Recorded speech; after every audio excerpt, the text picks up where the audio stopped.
Caught my influencer boyfriend DMing girls on Instagram, and I just found out I'm pregnant. Disclaimer, this is not my story time, it was sending me on Instagram. Influencer boyfriend is kind of famous on TikTok. See, he's one of those pretty boys. He and I have been together for 6 months. I started showing up in his videos a couple of years ago, and I knew that I liked him ever since then, but he never wanted to be exclusive because he wanted to be an F-boy. I let it happen, let him use me, but after a while I told him that I needed something more. It was like pulling teeth out of his mouth to get him to go exclusive with me. We've been living together, and 4 weeks ago we found out I was pregnant. He was actually happier than I was, which surprised me. But out of nowhere, I got a DM from a random girl, and her DM read, "Girl to girl, I don't think this is right. I'm sorry to be the one to show you this. Here's the DM your boyfriend sent me." His DM to her said, "Girl, you must be tired because you've been running around my mind all day, LOL." I literally had secondhand embarrassment, but I was crushed. At this point, he had joked around about maybe putting a ring on it. Now I knew that he might possibly be talking to girls, not after he found out that I was pregnant. I want to blast him on the internet so bad, but I depend on him financially. My best friend doesn't want me to tell him anything. He wants me to pretend like it didn't happen, because if we break up, he has no financial obligation towards me. I think she might be right. If we broke up, he'd probably kick me out of his house, take away my car, and stop giving me money. I give this man the wifey treatment. I do everything for him. Should I confront him?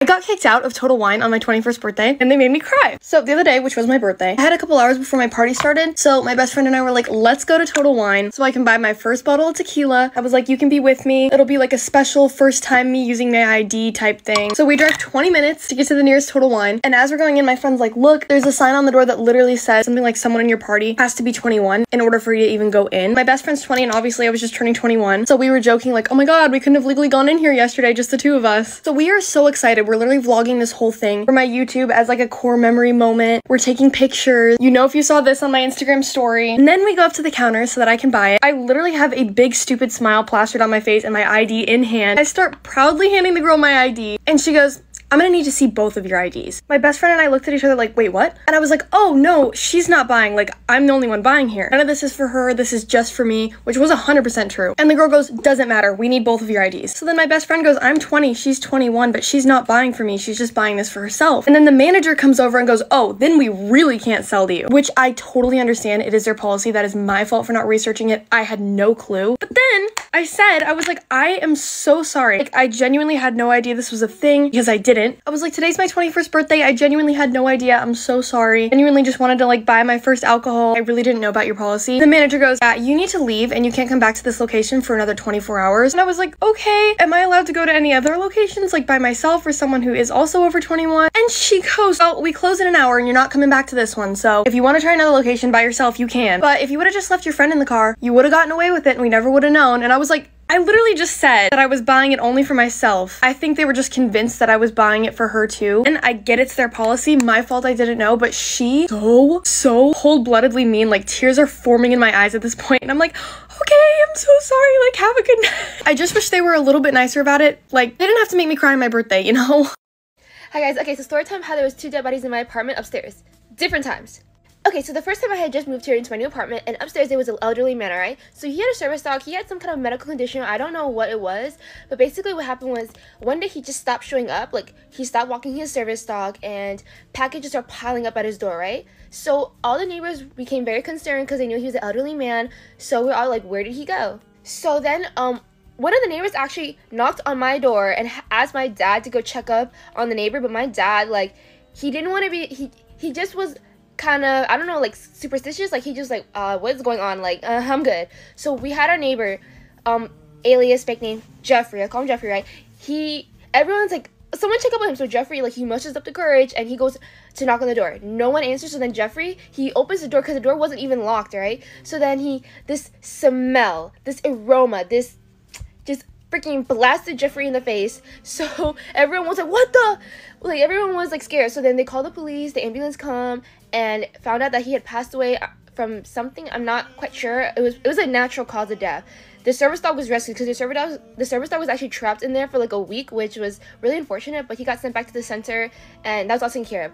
But the second time it happened, it actually scared the shit out of me because, okay, I was at work and what happened was my mom, she come pick me up from work and then she was like kind of frantic and I'm like, what's going on, Mom? And then she was telling me how the neighbor upstairs had died and I was like, what? This was less than a year apart from each other. So I'm just like, what are you talking about? What happened? So the build up to the story is that basically, let's just call him Paul. That's like the fake name, all right? So Paul, he is actually the owner of the apartment, all right? So Paul had moved back into his apartment, and Paul's lifestyle was not the best, like as in he was a heavy drinker and he did a lot of like recreational substances. So we all knew that. And also, this is the scary part, this is what had me so scared, was because the whole week, so ever since Paul moved back into his apartment, he always played loud music anytime during the day, random times. It went from Gangnam Style to freaking like Last Friday Night and Nirvana. Like, he had a range of music. So, but sometimes he played like screamo music and heavy rock music, like in the dead of the night. When my mom told me that, you know, Paul had passed away, I was like, the music was still playing in his apartment. Like, Paul had been gone for a week. Like, he passed away, and this happened in the hot Florida summer, so his body was rotting. Like, my apartment was smelling really funky, but my parents thought that like the meat went bad in the fridge or like the fruit went bad. That's what they thought it was. But no, it was not that. It was, you know, the smell of death, basically. Me and my mom, we rushed back home, and when we were home, the police and like the van was there, and they were taking out the body bag and everything. They're ready to take out the body, and my mom like ran back in the house. Like, she literally left me. She ran, and I was like, wait up. So I ran back. The entire apartment reeked. The first time it happened, there really wasn't that much of a smell, because I feel like it was like the season that happened in. But the second time, it was insane. Like, guys, I'm about to describe it. It's kind of hard to describe, but once you smell the smell, you know. It smelled like rotten meat, but sweaty socks, sweet fruit, but rotten fruit, like some kind of like peach had gone bad, and it smelled like dairy, like some kind of yogurt. It was like, that's all I can describe it as. That's literally what it smelled like.